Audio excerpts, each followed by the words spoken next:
Spectrum, spectrum क्या होता है? जैसे स्पेक्ट्रम क्या होता है कि कोई भी दो तरह का स्पेक्ट्रम होता है, इमिशन स्पेक्ट्रम और एब्जॉर्प्शन स्पेक्ट्रम। इमिशन स्पेक्ट्रम एक लाइट का पैटर्न है, लाइट का पैटर्न जो बनता है। फॉर एग्जांपल अगर मान लो ये एक ट्यूब है, इसमें एक ट्यूब है, इसमें कोई गैस है।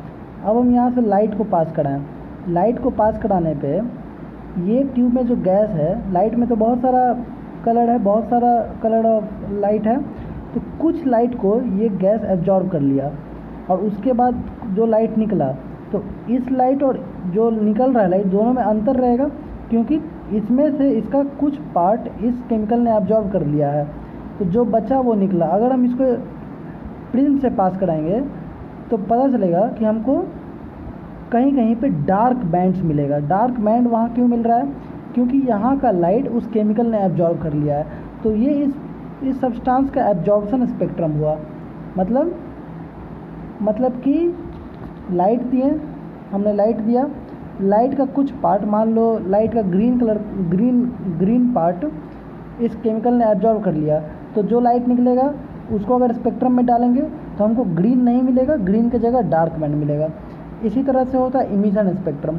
इमिशन स्पेक्ट्रम क्या होता है कि लाइट को मैंने कोई गैस है, गैस में इलेक्ट्रॉन्स हैं, गैस में क्या है? इलेक्ट्रॉन्स हैं। अब इस गैस को मैंने एनर्जी दिया, इलेक्ट्रिकल एनर्जी या हीट एनर्जी दिया, तो क्या हुआ? इलेक्ट्रॉन को क्या मिला? एनर्जी। इलेक्ट्रॉन को एनर्जी मिला तो इलेक्ट्रॉन ऑर्बिट से जंप कर गया। इलेक्ट्रॉन को जब एनर्जी मिला तो इलेक्ट्रॉन हायर, और ये न्यूक्लियस है, इलेक्ट्रॉन लोअर ऑर्बिट से हायर ऑर्बिट में चले गया। क्यों? क्योंकि इलेक्ट्रॉन को जब एनर्जी मिलता है तो इलेक्ट्रॉन अपने हायर ऑर्बिट में चले जाते हैं। लेकिन जब वही इलेक्ट्रॉन वापस आएगा, जब हम एनर्जी देना, इलेक्ट्रिकल एनर्जी या हीट एनर्जी देना बंद कर देंगे तो वो इलेक्ट्रॉन वापस भी आएगा। जब वो इलेक्ट्रॉन वापस आएगा नीचे तो वो लाइट रिलीज करेगा। वो जो लाइट रिलीज करेगा उसका एनर्जी वही एनर्जी होगा जो दोनों ऑर्बिट के बीच में एनर्जी था। फॉर एग्जांपल अगर मान लो दोनों ऑर्बिट के बीच में एनर्जी 4 इलेक्ट्रॉन वोल्ट है, ठीक है, तो जब मैंने इलेक्ट्रिकल एनर्जी दिया तो इलेक्ट्रॉन ने 4 इलेक्ट्रॉन वोल्ट का एनर्जी एब्जॉर्ब करके हायर ऑर्बिट में चला गया। लेकिन जब मैंने एनर्जी देना बाहर से बंद कर दिया तो इलेक्ट्रॉन वापस लोअर ऑर्बिट में आया और लाइट रिलीज किया, लाइट रिलीज होगा। इस लाइट के पास कितना एनर्जी होगा? इस लाइट के पास उतना ही एनर्जी होगा जितना एनर्जी ये लिया था पहले, यानी 4 इलेक्ट्रॉन वोल्ट।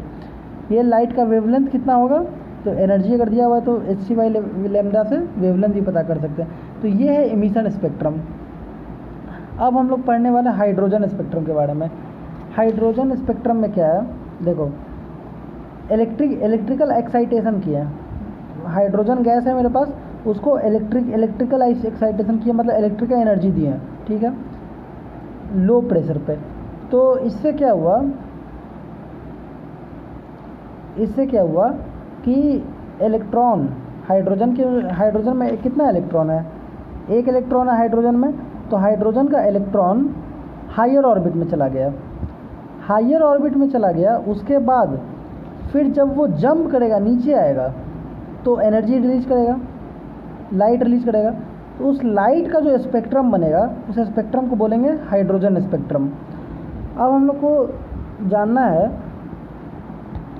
कैसे ट्रांजिशन होता है, ट्रांजिशन ऑफ इलेक्ट्रॉन। जैसे देखो, ये है फर्स्ट ऑर्बिट, ये कौन सा ऑर्बिट है? First orbit.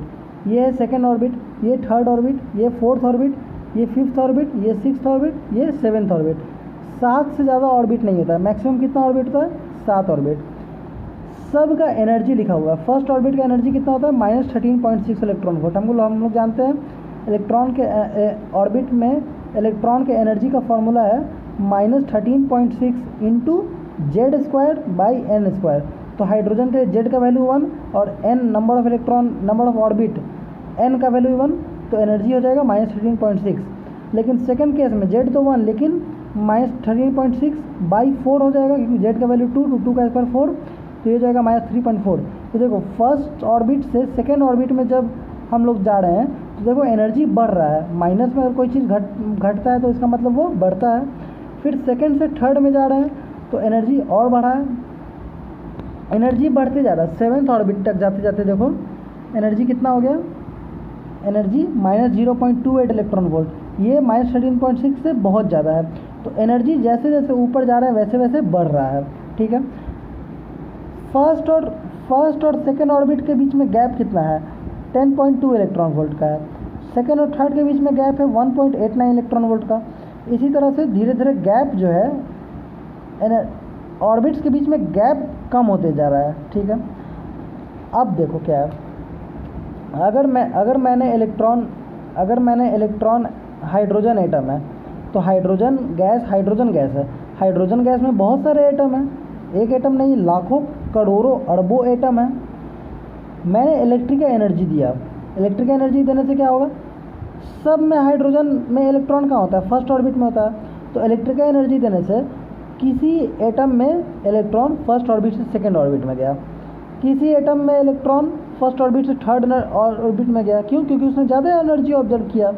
किसी ने और ज़्यादा ऑब्जर्व एनर्जी किया तो उसका इलेक्ट्रॉन फोर्थ ऑर्बिट तक जंप कर गया, किसी का इलेक्ट्रॉन फिफ्थ तक जंप किया। क्यों? क्योंकि उसने और ज़्यादा एनर्जी ऑब्जर्व किया। तो जो एटम जितना ज़्यादा एनर्जी ऑब्जर्व करेगा उसका इलेक्ट्रॉन उतना लंबा जंप मारेगा। लेकिन जब हम एनर्जी देना बंद कर देंगे तब क्या होगा, तब तो जितना इलेक्ट्रॉन ऊपर जंप किया था सब वापस नीचे आएगा, है ना।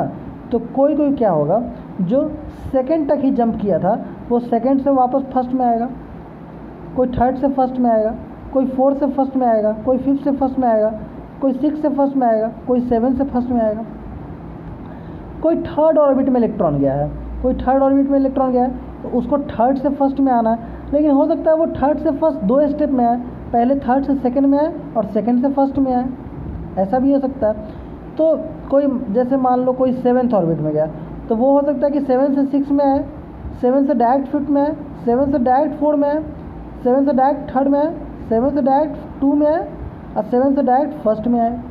तो इस तरह से हम लोग को इलेक्ट्रॉन जो होगा अलग अलग ऑर्बिट से आएगा नीचे, तो अलग अलग वेवलेंथ का लाइट हमको मिलेगा। क्यों? क्योंकि हम तुमको बताएं कि जब भी इलेक्ट्रॉन पहले तो इलेक्ट्रॉन जंप करता है, लेकिन जब इलेक्ट्रॉन वापस आता है तो वो लाइट रिलीज करता है। लाइट रिलीज करेगा कितना वेवलेंथ का, उतना एनर्जी का, जितना एनर्जी वो एब्जॉर्व किया था उतना एनर्जी का लाइट वो रिलीज करेगा। तो उसी एनर्जी के हिसाब से वेवलेंथ भी होगा। एनर्जी ज़्यादा होता है तो वेवलेंथ कम होता है, और एनर्जी कम होता है तो वेवलेंथ ज़्यादा होता है ना। फॉर एग्जांपल रेड लाइट का वेवलेंथ ज़्यादा है तो एनर्जी रेड लाइट का सबसे कम होता है, और वायलेट लाइट का वेवलेंथ सबसे कम तो एनर्जी सबसे ज़्यादा। तो जैसे देखो यहाँ पे जो इलेक्ट्रॉन सेकेंड से फर्स्ट में आ रहा है उसके पास 10.2 इलेक्ट्रॉन वोल्ट का गैप है ना। तो ये तो बहुत बड़ा गैप है। जो इलेक्ट्रॉन थर्ड से सेकंड में आ रहा है उसका गैप कितना है, 1.89 इलेक्ट्रॉन वोल्ट का। तो ऑब्वियस सी बात है कि जो इलेक्ट्रॉन थर्ड ऑर्बिट से सेकंड ऑर्बिट में आएगा वो ज़्यादा एनर्जी वाला और लाइट नहीं रिलीज करेगा। लेकिन जो इलेक्ट्रॉन सेकंड ऑर्बिट से फर्स्ट ऑर्बिट में आएगा उसका गैप ज़्यादा है, इसका मतलब वो बहुत ज़्यादा एनर्जी वाला लाइट रिलीज करेगा। तो अब चलो एनर्जी तो हो गया, हमको बताओ वेवलेंथ। जो इलेक्ट्रॉन थर्ड ऑर्बिट से सेकेंड ऑर्बिट में आएगा उसका वेवलेंथ, और जो इलेक्ट्रॉन सेकेंड से फर्स्ट में आएगा उसका वेवलेंथ, किसका वेवलेंथ ज़्यादा होगा, तो जिसका एनर्जी कम होता है उसका वेवलेंथ ज़्यादा होता है। इसका मतलब वेवलेंथ इसका ज़्यादा होगा, इसका वेवलेंथ कम होगा क्योंकि एनर्जी ज़्यादा है। तो यहाँ पे टोटल एक स्पेक्ट्रम बना हुआ है। इस स्पेक्ट्रम को अगर तुम खुद से बनाना है तो कैसे बनाओगे, देखो इस स्पेक्ट्रम को कैसे बनाते हैं। सबसे पहले तो ऑर्बिट्स बना लेंगे, first orbit, second orbit. First orbit को के बोला जाता है, के। सेकेंड ऑर्बिट को एल, थर्ड ऑर्बिट को एम, एन, ओ, पी, क्यू। तो पहले तो 7, तो जितना किसी एटम में 7 ऑर्बिट होता है मैक्सिमम, तो 7 ऑर्बिट बना लिए, चलो ठीक है। उसके बाद क्या करना है, 7 ऑर्बिट बना लो। उसके बाद क्या करना है, इलेक्ट्रॉन्स को जंप करवाना है, ठीक है। तो इलेक्ट्रॉन को जंप कैसे करवाएंगे? सबसे पहले देखना है कि सबसे पहले इलेक्ट्रॉन को फर्स्ट ऑर्बिट में लाते हैं। फर्स्ट ऑर्बिट में इलेक्ट्रॉन कहाँ कहाँ से आ सकता है? फर्स्ट ऑर्बिट में इलेक्ट्रॉन सेकंड से आ सकता है, थर्ड से आ सकता है, फोर्थ से आ सकता है, फिफ्थ से आ सकता है, सिक्स से आ सकता है और सेवन से आ सकता है। तो फर्स्ट ऑर्बिट में अगर कोई इलेक्ट्रॉन आएगा तो वो कितने जगह से आ सकता है? वो 6 जगहों से आ सकता है। तो कितना स्पेक्ट्रल लाइन बनेगा? 1 2 3 4 5 6 स्पेक्ट्रल लाइन बनेगा। सेकेंड ऑर्बिट में कहाँ कहाँ से आ सकता है? वो थर्ड से आ सकता है, फोर्थ से, फिफ्थ से, सिक्स से और सेवन्थ से। तो इसमें 5 स्पेक्ट्रल लाइन बनेगा। अगर कोई थर्ड ऑर्बिट में आना चाहे तो उसमें 4 स्पेक्ट्रल लाइन, इसमें 3 स्पेक्ट्रल लाइन, इसमें 2 स्पेक्ट्रल लाइन। और कोई सिक्स्थ ऑर्बिट में आना चाहे तो वो तो सिर्फ एक ही जगह से आ सकता है, उसके ऊपर बस एक ही ऑर्बिट है, सेवन्थ। तो उस 7 से आएगा तो उसमें 1 स्पेक्ट्रल लाइन। ठीक है, ठीक है, आगे पढ़ते हैं। जितना इलेक्ट्रॉन फर्स्ट ऑर्बिट से आ रहा है, जितना इलेक्ट्रॉन फर्स्ट ऑर्बिट में आ रहा है, तो टोटल कितने स्पेक्ट्रल लाइन बन रहे हैं फर्स्ट ऑर्बिट में आने वाले? 6 स्पेक्ट्रल लाइन बन रहे हैं। तो ये 6 स्पेक्ट्रल लाइन्स लाइमन सीरीज कहलाएंगे। क्या कहलाएंगे? Lyman series. ये सब अल्ट्रा वायलेट लाइट है। फॉर एग्जाम्पल जो इलेक्ट्रोमैग्नेटिक स्पेक्ट्रम है उसमें सबसे ज़्यादा एनर्जी वाला कौन है? कॉस्मिक रे, फिर गामा रे, फिर एक्स रे, फिर अल्ट्रा वायलेट रे। तो अल्ट्रा वायलेट रे जितना, अगर फर्स्ट ऑर्बिट में कोई इलेक्ट्रॉन आ रहा है, कहीं से भी आए, सेकंड से आए, थर्ड से आए, फोर्थ से आए, फिफ्थ से, सिक्स से, सेवन से, तो सब का मिला के जो स्पेक्ट्रम बनेगा वो अल्ट्रा वायलेट लाइट का बनेगा। क्यों? क्योंकि अल्ट्रा वायलेट लाइट का एनर्जी बहुत ज़्यादा होता है और फर्स्ट ऑर्बिट में आने वाले इलेक्ट्रॉन्स बहुत ज़्यादा एनर्जी रिलीज करते हैं। लेकिन सेकेंड ऑर्बिट में आने वाले इलेक्ट्रॉन्स फर्स्ट से तो कम ही एनर्जी रिलीज करते हैं। क्यों? क्योंकि सेकेंड ऑर्बिट में अगर कोई इलेक्ट्रॉन आ रहा है तो उसको कम गैप है, तो उस इलेक्ट्रॉन को ज़्यादा एनर्जी रिलीज करने का ज़रूरत नहीं पड़ रहा है। कम गैप है तो कम ही एनर्जी रिलीज करने का ज़रूरत पड़ रहा है। तो ये तो पक्का है कि सेकेंड ऑर्बिट का जो स्पेक्ट्रम होगा वो इससे कम एनर्जी वाला होगा। तो अल्ट्रा वायलेट से कम एनर्जी वाला होता है विजिबल। कॉस्मिक रे, gamma ray, X ray, UV, visible. तो विजिबल का एनर्जी यूवी से कम होता है। फिर यूवी से कम होता है आईआर, इंफ्रारेड। तो थर्ड का, फोर्थ का, फिफ्थ का और सिक्स्थ का भी सब का इंफ्रारेड रहता है। मतलब फर्स्ट का अल्ट्रा वायलेट, सेकेंड का विजिबल, और थर्ड में अगर कोई ऑर्बिट थर्ड में अगर कोई इलेक्ट्रॉन आ रहा है तो वो कहाँ से आएगा? फोर्थ से आएगा, फिफ्थ से आएगा, सिक्स से आएगा, सेवन से आएगा। तो इंफ्रारेड। अब फोर्थ में भी इंफ्रारेड, फिफ्थ में भी इंफ्रारेड और सिक्स में भी इंफ्रारेड। फर्स्ट ऑर्बिट में अगर इलेक्ट्रॉन्स आते हैं तो उनमें जितना स्पेक्ट्रल लाइन बनेगा सब का जो कंबाइंड स्पेक्ट्रम होगा उसको बोलते हैं लाइमन सीरीज। इसी तरह से सेकेंड ऑर्बिट में आने वाले को बामर सीरीज, फिर पास्चन सीरीज, फिर Brackett series, Pfund series, Humphrey series. तो बताओ लाइमन सीरीज में कितने लाइन्स हैं? 6 लाइन। बामर में 5 लाइन, पास्चन में 4 लाइन, ब्रैकेट में 3 लाइन, फंड में 2 लाइन, हम्फ्रे में 1 लाइन।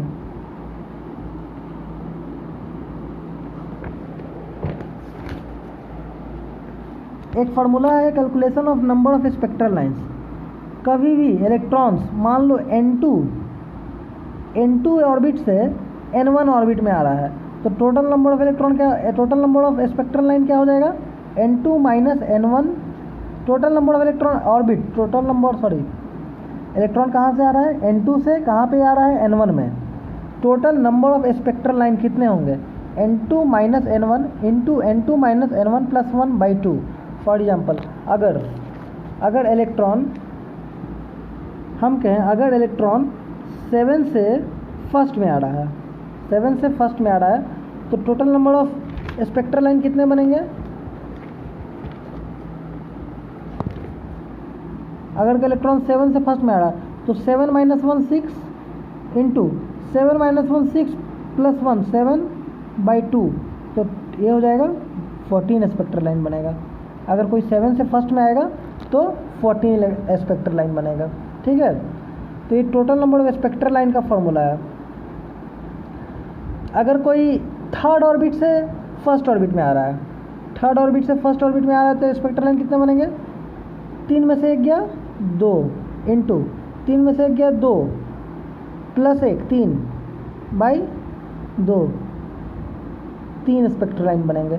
अगर कोई थर्ड ऑर्बिट से फर्स्ट ऑर्बिट में आ रहा है तो 3 स्पेक्ट्रल लाइन बनेंगे। देखो थर्ड से हमको आना है फर्स्ट में, तो स्पेक्ट्रल लाइन कितना बन सकता है? एक थर्ड से सेकंड में आए, एक सेकंड से फर्स्ट में आए, एक थर्ड से डायरेक्ट फर्स्ट में आए, 3 बनेगा, है ना। एक थर्ड से सेकंड में आया, फिर सेकंड से फर्स्ट में आया, और एक थर्ड से डायरेक्ट फर्स्ट में आया, तो 3 स्पेक्ट्रल लाइन। अब हम लोग पढ़ने वाले हैं रीडबर्ग फार्मूला। रीडबर्ग फार्मूला क्या कहता है? देखो रीडबर्ग फार्मूला क्या है कि अगर कोई इलेक्ट्रॉन N2 ऑर्बिट से N1 ऑर्बिट में आ रहा है, N2 है तुम्हारा हायर ऑर्बिट और N1 है तुम्हारा लोअर ऑर्बिट, तो जब भी N2 ऑर्बिट से N1 ऑर्बिट में आएगा तो वो लाइट रिलीज करेगा। उस लाइट का वेवलेंथ निकालने का फॉर्मूला है। क्या है फॉर्मूला? न्यू बार क्या बोलता है? वेव नंबर क्या होता है? 1/λ। तो 1/λ equal to R Z square, bracket में क्या है? 1/n1 square minus 1/n2 square, जिसमें n2 क्या है? n2 है बड़ा नंबर, तो फ्रैक्शन में बड़ा कोई बड़ा नंबर तो छोटा हो जाता है और 1 छोटा नंबर बड़ा हो जाता है, तो n2 है बड़ा वाला ऑर्बिट और n1 है छोटा वाला ऑर्बिट, z है एटॉमिक नंबर, r है रीडबर्ग कांस्टेंट। रीडबर्ग कांस्टेंट का वैल्यू कितना है? अगर वेवलेंथ तुम्हारा सेंटीमीटर में निकल रहा है, वेवलेंथ अगर सेंटीमीटर में निकल रहा है तो रीडबर्ग कांस्टेंट का वैल्यू हो जाएगा 109678 सेंटीमीटर इनवर्स, और वेवलेंथ अगर मीटर में निकल रहा है तो इसका वैल्यू हो जाएगा 109678, जिसको अगर तुम 109700 भी कर सकते हो, 678 को 700 मान लिए, 109700 2 जीरो और ऐड किया है, तो ये मीटर इनवर्स है। या इधर देखो वैल्यू, ये वैल्यू याद करो, ये याद करना है, 1.1 इंटू 10⁻⁷ मीटर इनवर्स। ये क्या है? ये है रीडबर्ग कांस्टेंट का वैल्यू।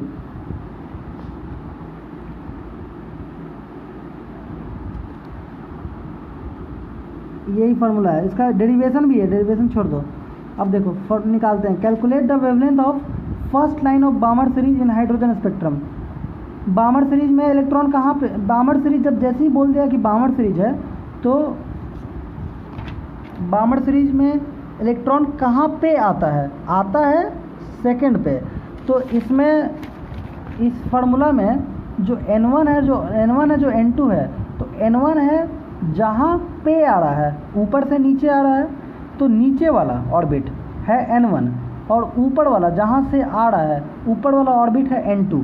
तो बामर में तो सारा इलेक्ट्रॉन सेकंड में आता है, तो N1 क्या हो जाएगा? 2। और लेकिन N1 2 होगा तो बामर में इलेक्ट्रॉन तो टोटल 5 जगह से आ रहा है, यहाँ से भी आ रहा है, यहाँ से भी आ रहा है, यहाँ से भी आ रहा है, यहाँ से भी आ रहा है, यहाँ से भी आ रहा है। तो हमको बोला है फर्स्ट लाइन, बामर सीरीज का पहला लाइन, तो बामर सीरीज का पहला लाइन तो ये वाला है, इसमें इलेक्ट्रॉन कहाँ से आ रहा है? थर्ड से आ रहा है। तो N2 का वैल्यू क्या हो जाएगा? 3। N1 हो गया 2, N2 का वैल्यू हो गया 3, तो N1 2 हो जाएगा, तो 2 का स्क्वायर 4, N2 3 हो जाएगा, तो 3 का स्क्वायर 9। हाइड्रोजन में एटॉमिक नंबर 1 लगाएंगे, R का वैल्यू क्या लगाएंगे? देखो 1/λ क्या निकला? 1/λ निकालना, R 5/36, और लेमडा ने कितना निकला? लेमडा उसको उल्टा करो, 36/5R।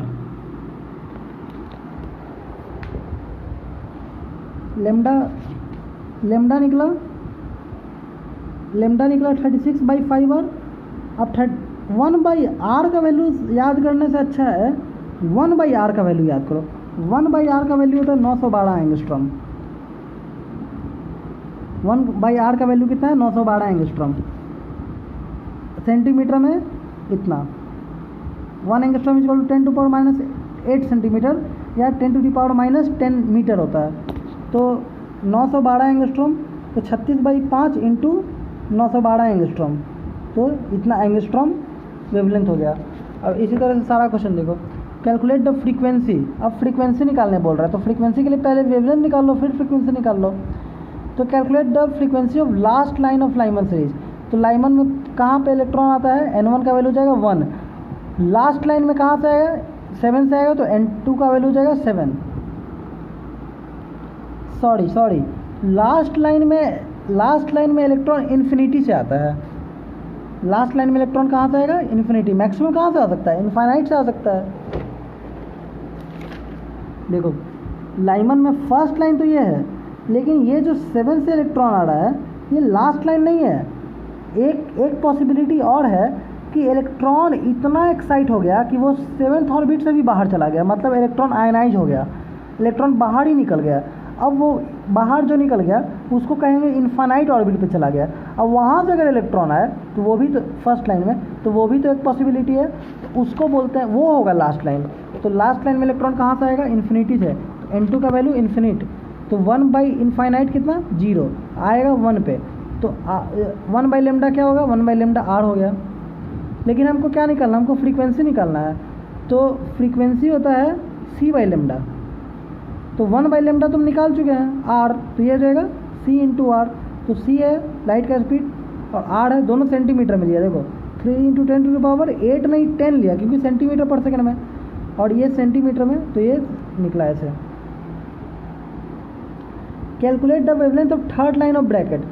Third line of bracket बताओ, ब्रैकेट में इलेक्ट्रॉन कहाँ पे आना है, ब्रैकेट में सारा इलेक्ट्रॉन आना है 2 पे। तो N1 का वैल्यू क्या हो जाएगा, सॉरी लाइमन बामर पश्चन ब्रैकेट, तो ब्रैकेट में सारा लाइन आना है 4 पे, तो N1 का वैल्यू 4 पे कहाँ से आ सकता है 5। अगर 4 में इलेक्ट्रॉन 5 से है तो फर्स्ट लाइन, 4 में इलेक्ट्रॉन 6 से है तो सेकंड लाइन, अब 4 में इलेक्ट्रॉन 7 से है तो थर्ड लाइन। तो N1 4 N2 7। अब पहले क्या करो, 1/λ = RZ²। R का वैल्यू नहीं लगा रहे हैं, 1/λ इतना, लेकिन हमको वेवलेंथ चाहिए ना, तो लैम्डा हो जाएगा 784/33 R। अब 1/R का वैल्यू हमको पता है 912 एंगस्ट्रॉम। अब देखो वेव नंबर किसको बोलते हैं, 1/λ को ही वेव नंबर बोलते हैं। Wave number of first line of बामर, wave number direct दिया हुआ है। Wave number of first line of बामर series of lithium spectrum will be, मतलब वो तुमको हाइड्रोजन स्पेक्ट्रम का दिया है और तुमसे लिथियम स्पेक्ट्रम का पूछ रहा है। अब देखो ये बहुत इजी क्वेश्चन है, इसमें क्या करना, इसमें क्या बोल रहा है, 1/λ क्या होता है, सॉरी वेव नंबर 1/λ को ही तो वेव नंबर बोलते हैं, यही तो है वेव नंबर है, न्यू बार 1/λ को ही वेव नंबर बोलते हैं। ये क्या होता है R, ये होता है RZ² 1/N1² - 1/N2²। तुमको वेव नंबर दिया हुआ है फर्स्ट लाइन ऑफ बामर सीरीज का, तो फर्स्ट लाइन ऑफ बामर सीरीज में लाइमन बामर, तो बामर में इलेक्ट्रॉन आता है 2 में, तो N1 हो जाएगा 2, और फर्स्ट लाइन है तो N2 हो जाएगा 3। तो हमको N1 N2 अब बैठाने का ज़रूरत नहीं है, क्यों, क्योंकि हमको जो पूछ रहा है पूछ भी फर्स्ट लाइन ऑफ बामर सीरीज का ही पूछ रहा है। तो वो तो हाइड्रोजन में भी वही है और लिथियम में भी है। अंतर क्या आया, Z का अंतर आया। तो तुम डायरेक्ट यहाँ से देखो कि ये जो वेव नंबर को न्यू बार बोलते हैं, is directly proportional to Z²। अब बाकी ये 1/R N1² - 1/N2² और R दोनों तो कांस्टेंट है, हाइड्रोजन के लिए भी और लिथियम के लिए भी सेम बोल रहा है। इसका भी फर्स्ट लाइन ऑफ बामर और यहाँ भी फर्स्ट लाइन ऑफ बामर बोल रहा है, तो wave number directly proportional to Z² हो जाएगा। तो वेव नंबर हाइड्रोजन का divided by wave number lithium का क्या हो जाएगा, हाइड्रोजन का एटॉमिक नंबर कितना 1 का स्क्वायर बाई लिथियम का एटॉमिक नंबर 3 का स्क्वायर, तो ये हो जाएगा 1/9। तो अगर मान लो हमको वेव नंबर लिथियम का पूछ रहा है, तो वो वेव नंबर लिथियम का क्या हो जाएगा, वेव नंबर लिथियम वाला का हो जाएगा 9 × wave number of hydrogen, 9 × wave number of hydrogen. तो वेव नंबर ऑफ हाइड्रोजन है 15,200 है, तो इसको 9 से गुना कर दो, 15,200 को 9 से गुना कर दो, तो ये जाएगा wave number of lithium. Calculate the ratio of maximum wavelength of Lyman and बामर series. ये क्वेश्चन क्या है, ध्यान दिमाग लगाना है थोड़ा सा। सबसे पहला बात वो बोल रहा है मैक्सिमम वेवलेंथ ऑफ लाइमन और मैक्सिमम वेवलेंथ ऑफ बामर, दोनों का रेशियो बताना है। मैक्सिमम वेवलेंथ लाइमन में कब होगा? जब n1 का वैल्यू कितना और n2 का वैल्यू कितना। देखो लाइमन में तो फिक्स है n1 कितना, n11, n2 अभी रुको, बामर में फिक्स है n1 कितना, n12, क्योंकि 2 में आना है, n2 का देखते हैं। मैक्सिमम वेवलेंथ का मतलब होता है मिनिमम एनर्जी। तो मिनिमम एनर्जी कब होगा? जब जस्ट एडजेसेंट, जस्ट ऊपर वाले से इलेक्ट्रॉन आए तभी मिनिमम एनर्जी होगा। तो यहाँ पे 1 बढ़ाना है, n2 का वैल्यू 2 और यहाँ पे n2 का वैल्यू 3। तब यहाँ पे लाइमन में भी मैक्सिमम वेवलेंथ बनेगा यानी मिनिमम एनर्जी, और बामर में भी मैक्सिमम वेवलेंथ बनेगा यानी मिनिमम एनर्जी। यही तो है, ये क्या है, ये तो फर्स्ट लाइन ही है। तो मैक्सिमम वेवलेंथ पहले वाले लाइन का ये तो होता है। तो फर्स्ट लाइन ऑफ लाइमन और फर्स्ट लाइन ऑफ बामर का रेशियो पूछ रहा है ना। तो 1/λ of Balmer by 1/λ of Lyman equal to R। Balmer वाले के लिए क्या लगाएंगे, 2 और 3, और लाइमन वाले के लिए क्या लगाएंगे, 1 और 2 इक्वल टू, देखो 5/36/3/4,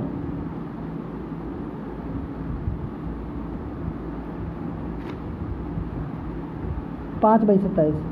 यहाँ पे कंफ्यूज नहीं होना है। वो किसका रेशियो पूछा है? वो रेशियो पूछा है तुमको वेवलेंथ का, वेव नंबर का नहीं। तो अगर हम लाइमन का वेवलेंथ बाई बामर का वेवलेंथ कर रहे हैं, देखो वेव लेमडा 1/λ होता है, RZ² 1/n1² माइनस 1/n2², 1/λ का वैल्यू होता है। तो अगर हम यहाँ पे 2 और 3 लगाएंगे तो हमको 1/λ मिलेगा बामर का, और यहाँ पे 1 और 2 लगाएंगे यहाँ पे तो हमको 1/λ मिलेगा लाइमन का। तो लाइमन का अगर वेवलेंथ हमको पता करना है तो यहाँ नीचे 1/लाइमन करो, अब बामर के लिए ऊपर 1/बामर करो, तब ये रेशियो बनेगा लाइमन बाई बामर। तो समझ में आया? इसको अगर नहीं समझ में आया तो इसको हम दूसरे तरीके से बताते हैं। 1/λ लाइमन क्या हो जाएगा, RZ², यहाँ पे क्या लगाएंगे, 1/1² माइनस 1/2²। 1/λ बामर क्या हो जाएगा, RZ² 1/2² माइनस 1/3²। अब इस दोनों को डिवाइड कर दो, 1/λ बाई 1/λ बामर, ये रेशियो क्या बनेगा, λb/λl बनेगा। यहाँ से RZ² कट जाएगा और ये कैलकुलेट कर लो। अगर लाइमन बाई बामर पूछेगा तो उल्टा कर देना, जो भी रेशियो आएगा।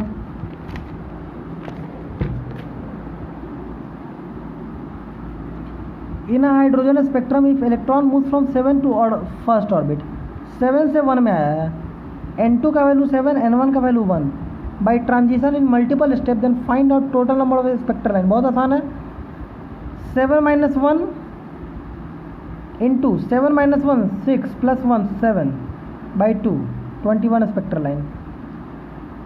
In hydrogen spectrum if electron move from 6 to 2, फिर पूछ रहा है क्या, नंबर ऑफ लाइन्स पूछ रहा है। फिर 6 - 2 6 - 1 5, 6 - 2 4 + 1 सेम n2 - n1 और n2 - n1 + 1/2।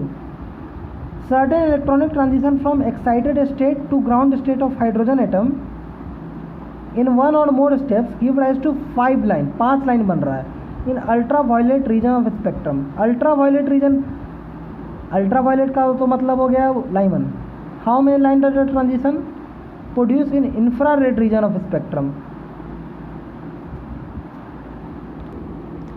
देखो बोल रहा है कि लाइमन सीरीज, अल्ट्रा वायलेट क्या होता है, अल्ट्रा वायलेट लाइमन होता है। तो लाइमन सीरीज में 5 लाइन बन रहा है। अब लाइमन सीरीज में 5 लाइन कैसे बन सकता है, लाइमन सीरीज में टोटल कितना लाइन होता है, 1 2 3 4 5 6 लाइन होता है।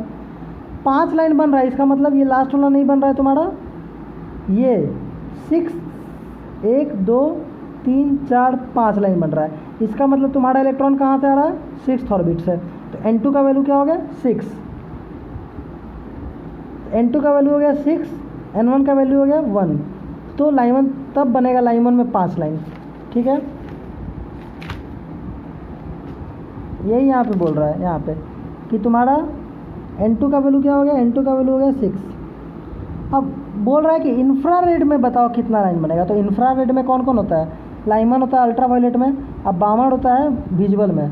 अब बाकी सारा तो इंफ्रारेड में होता है, लाइमन, बामड़, पास्चन है इंफ्रारेड में, ब्रैकेट है इंफ्रारेड में, पी फंड है इंफ्रारेड में।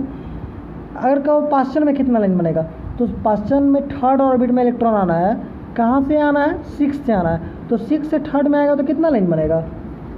एक इसका इजी फॉर्मूला है, 6 - 3। देखो, इलेक्ट्रॉन आना है पास्चन में 6 से, तो 6 से इलेक्ट्रॉन अगर पास्चन में आएगा तो 1 2 3 लाइन बनेगा। इजी फॉर्मूला क्या है? 6 - 3 = 3। अगर ब्रैकेट में इलेक्ट्रॉन आना है 6 से, तो 1 और 2, ये 7 वाला नहीं ले रहा है, 1 और 2, तो 2 लाइन बन रहा है। 6 - 4 = 2। कोई भी एक स्पेक्ट्रम में, फॉर एग्जांपल बोल ले, बताओ लाइमन में अगर इलेक्ट्रॉन 5th ऑर्बिट से आना है, तो 5th ऑर्बिट से आना है, अलाइनमेंट में कहाँ? अलाइनमेंट में आना है तो फर्स्ट में आना है, तो 5 - 1 4, 4 लाइन बनेगा। तो यही है, पास्चन में है तो 3, ब्रैकेट में तो 2, अब फंड में है तो 1 लाइन बनेगा। तो टोटल इंफ्रारेड में कितना बनेगा? 3 2 5 1 6। हम्फ्रे फाड़ इंफ्रारेड होता है, फाड़ IR होता है, हम्फ्रे IR नहीं होता, फाड़ IR।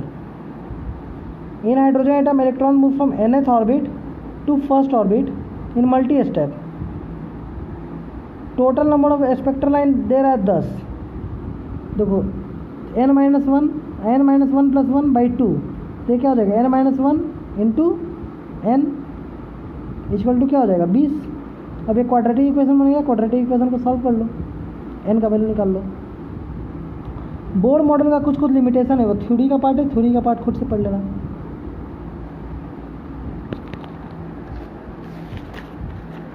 अब हम लोग पढ़ने वाले हैं डुअल नेचर ऑफ मैटर। ये फिजिक्स वाला पार्ट है, फिजिक्स में भी पढ़ चुके हैं। इसमें हम लोग को जानना है मेन फार्मूला क्या है। ये मतलब कि कोई भी मैटर का कोई भी पार्टिकल में अगर थोड़ा सा पार्टिकल प्रॉपर्टी है तो थोड़ा सा वेव प्रॉपर्टी भी है। जैसे एक क्रिकेट का बॉल अगर चल रहा है तो क्रिकेट का बॉल तो हम भाई पार्टिकल है, दिख रहा है कि वो पार्टिकल है, उसको हम बैट से मार रहे हैं, बाउंड्री पे जा रहा है, उसको हम हाथ से पकड़ रहे हैं, वो पार्टिकल है। लेकिन उसमें थोड़ा सा प्रॉपर्टी वेव का भी है। तो थोड़ा सा प्रॉपर्टी वेव का है, हम कैसे निकालेंगे कि कितना पार्टिकल है कितना वेव है? तो फॉर्मूला है लैम्डा = h/mv। mv क्या है? मास इंटू वेलोसिटी। मास इंटू वेलोसिटी क्या होता है? मोमेंटम। तो यही यहाँ लिख रहा है। t क्या है? mv मतलब मोमेंटम, t मोमेंटम को बोलते हैं। तो अगर तुमको किसी भी पार्टिकल का मास दिया हुआ है और वेलोसिटी दिया हुआ है तो उसके अंदर कितना वेव है उसका वेवलेंथ निकल जाएगा। या किसी भी लाइट का वेवलेंथ दिया हुआ है, तो तुमको क्या निकल जाएगा? लैम्डा = h/p है, तो p = क्या हो जाएगा? h/λ। तो किसी भी लाइट का वेवलेंथ दिया हुआ है तो तुमको उसका मोमेंटम निकल जाएगा। तो यानी मोमेंटम किसका फीचर है? मोमेंटम है पार्टिकल का फीचर। ये क्या है? ये mv जो है ये क्या है? मोमेंटम। तो मोमेंटम है पार्टिकल का फीचर और वेवलेंथ क्या है? वेवलेंथ है वेव का फीचर। तो वेवलेंथ और मोमेंटम में इक्वेशन है ये, इसका क्या नाम है? De Broglie equation. अगला पढ़ रहे हैं Heisenberg uncertainty principle. Heisenberg uncertainty principle क्या है? डेल्टा x और delta t। Heisenberg uncertainty principle में क्या है? Delta x × delta p is greater than और इक्वल टू h/4π। इसका क्या कहने का मतलब हुआ? डेल्टा x है uncertainty in position, delta P है अनसर्टेनिटी इन मोमेंटम। अब इसको हम एक्सप्लेन करते हैं आगे। डेल्टा एक्स, पी क्या होता है? पी होता है M V, mass into velocity. P क्या होता है? M V. तो डेल्टा पी क्या हो जाएगा? डेल्टा पी हो जाएगा डेल्टा एम वी, और एम बाहर आ जाएगा। क्यों? क्योंकि एम मास है, एम फिक्स है, मास में कोई अनसर्टेनिटी नहीं है। अनसर्टेनिटी किसमें? वेलोसिटी में। तो इसको अगर लिख दें M delta V is greater than equal to H by 4 pi, और यहाँ से करें delta X into delta V, और एम को इस साइड ले आए, तो ये हो जाएगा एच बाई 4 पाई एम।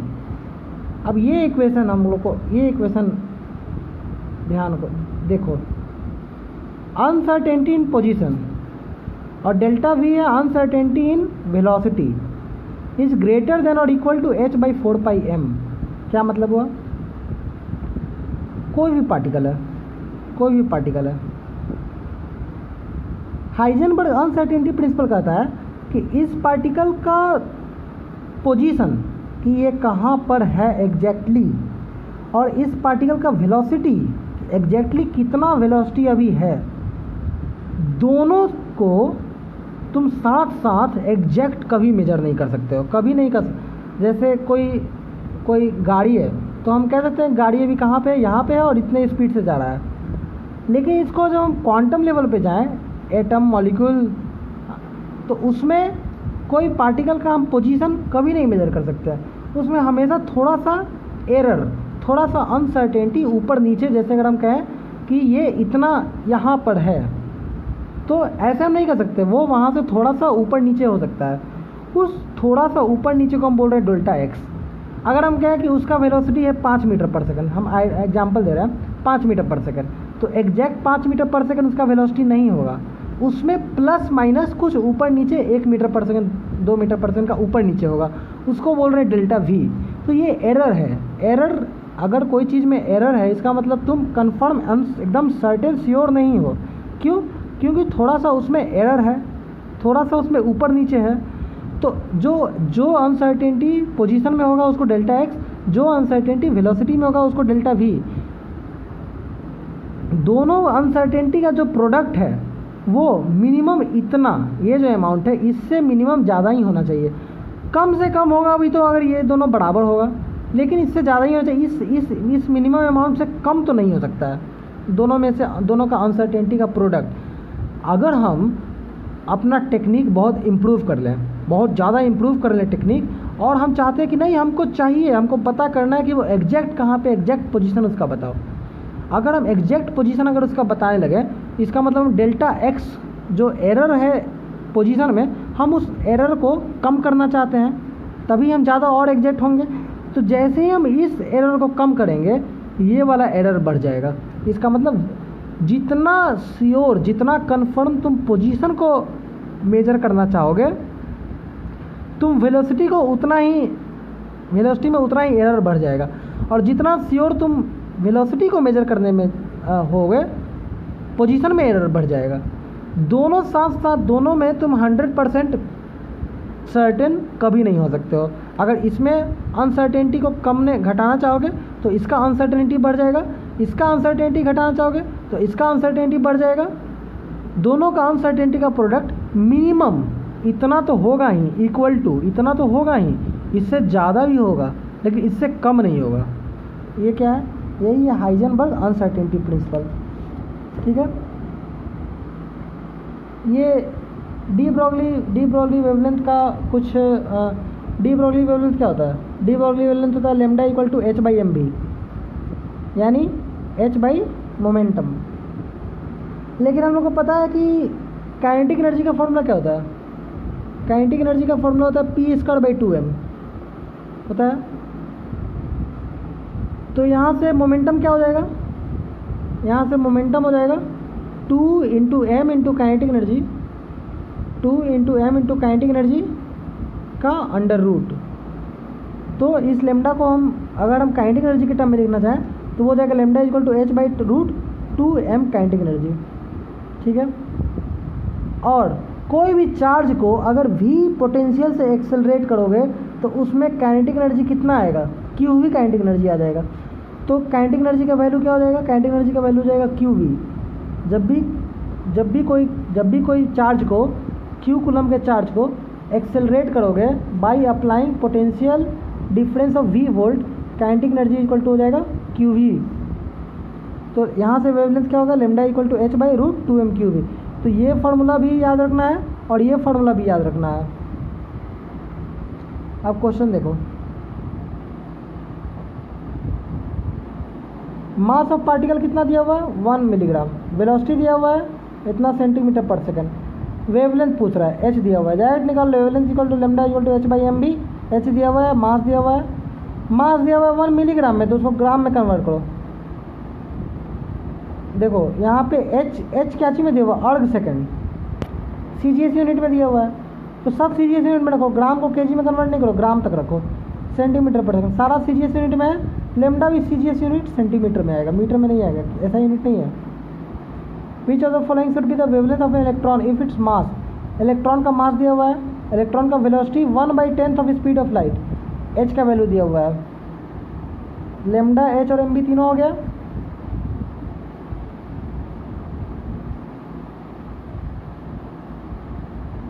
देखो lambda equal to H by M B, तो एच क्या है, एच इतना है एम, और वेवलेंथ कितना था, वेवलेंथ था सॉरी वेलोसिटी कितना था, वेलोसिटी था लाइट का स्पीड का 1/10। तो लाइट का स्पीड कितना होता है, लाइट का स्पीड होता है 3 × 10⁸। इसका मतलब तुम्हारा स्पीड कितना है 3 × 10⁷। तो वेवलेंथ कितना हो गया, निकालो, कैलकुलेशन, सारा कैलकुलेशन है। अब ये देखो पार्टिकल में भी वेव कैरेक्टर हो सकता है। 25 ग्राम का एक बॉल है जो इतना सेंटीमीटर पर सेकंड से चल रहा है, तो डी ब्रॉगली वेवलेंथ निकालो। फिर देखो ग्राम में मास दिया हुआ है और सेंटीमीटर पर सेकंड में उसका वेलोसिटी दिया हुआ है। एच का वैल्यू तुमको सीजीएस यूनिट और एसआई यूनिट दोनों में याद रहना चाहिए। सीजीएस यूनिट में एच का वैल्यू होता है 6.6 × 10⁻34 सॉरी 6.6 × 10⁻34। इतना ही रखोगे तो ये होता है जूल सेकेंड ऐसा यूनिट में, लेकिन इसको अर्ग सेकेंड में कन्वर्ट करना है तो 10⁻7 से एक्स्ट्रा मल्टीप्लाई करना पड़ेगा, तब ये सीजीएस यूनिट बन जाएगा। ऊपर जब सीजीएस कर दोगे तब फिर तुमको नीचे ग्राम को केजी में कन्वर्ट करने का जरूरत नहीं है, डायरेक्ट 25 रखो एम के जगह। अब वेलोसिटी को भी सेंटीमीटर से मीटर करने की जरूरत नहीं है, डायरेक्ट वेलोसिटी का वैल्यू इतना लगाओ, तो लेमडा भी डायरेक्ट तुम्हारा सेंटीमीटर में आ जाएगा। नहीं तो 6.6 × 10⁻34 यहीं तक रखो तो ये जूल सेकंड है, तो 25 ग्राम को 25 केजी में कन्वर्ट करो, कैसे 10⁻³ और ये सेंटीमीटर पर सेकंड को मीटर पर सेकंड में कैसे कन्वर्ट करेंगे 10⁻² से मल्टीप्लाई करके, ठीक है। तो तुम्हारा वेवलेंथ भी मीटर में आएगा।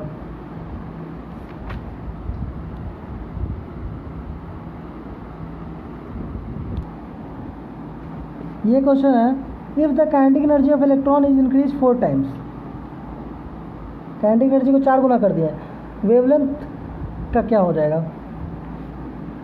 तो लेमडा काइनेटिक एनर्जी के टर्म में क्या होता है, लेमडा इक्वल टू होता है H by root 2m kinetic energy. तो काइनेटिक एनर्जी अगर 4 गुना हो जाएगा तो रूट के अंदर तो 4 का वैल्यू 2 हो जाएगा, तो लेमडा क्या हो रहा है, हाफ हो रहा है, हाफ टाइम्स। इसमें और फिजिक्स में भी बहुत पढ़ना है, तो इसमें क्वेश्चन प्रैक्टिस बहुत करना पड़ेगा, जो क्वेश्चन नहीं बने वो पूछ लेना।